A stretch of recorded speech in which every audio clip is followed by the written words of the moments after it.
the Venerable Aninas the Wonderworker. March 18th. A humble hermit's desire for solitude is challenged when God bestows upon him miraculous gifts, drawing the world to his remote dwelling. A heads up in the spirit of transparency. Please be advised that this content may include ascetic extremes. In the 7th century, in the lands of northern Mesopotamia, near the great Euphrates River, lived a holy man named Aninas. From his early youth, he chose a life dedicated entirely to God, embracing the solitary path of a hermit. He established his dwelling, a simple hut in the desert near a tributary of the Euphrates, known as the Caesarea River. There, for 60 years, the Venerable Aninas engaged in a profound ascetic struggle. His sustenance was meager, consisting only of dates and water, a testament to his self-denial. His days and nights were consecrated to unceasing prayer, cultivating a deep communion with God through constant vigilance and spiritual effort. The fame of his holiness reached the ears of the local bishop, who desired to meet this dedicated servant of Christ.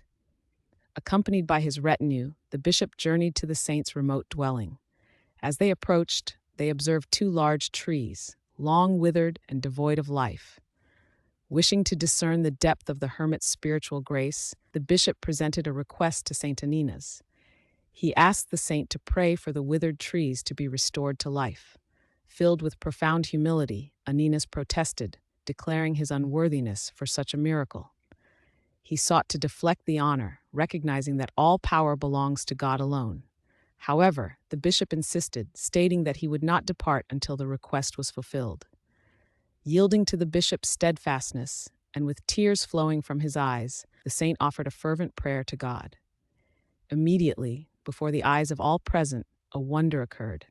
The withered trees revived.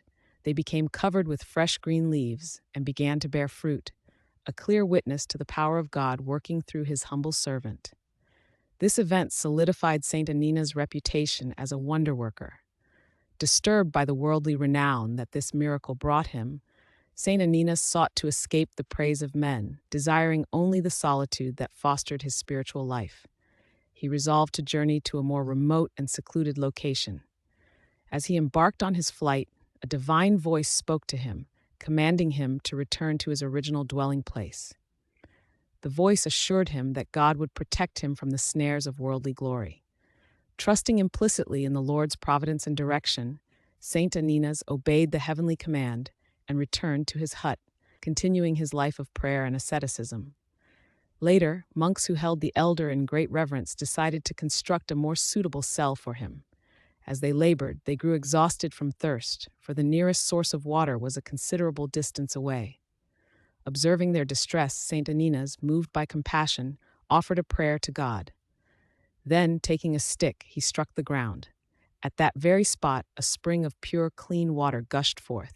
This miraculous spring provided refreshment for the builders and continued to serve all who would visit him thereafter, a testament to God's provision through his saint. Saint Aninas lived in a state of profound harmony with the natural world, a condition reminiscent of Adam's relationship with creation before the fall. Wild animals, including formidable lions, would approach him without fear, displaying meekness in his presence. On one occasion, a man, pursued by 2 lions, sought refuge with the saint. Aninas, with spiritual authority, made the sign of the cross over the beasts.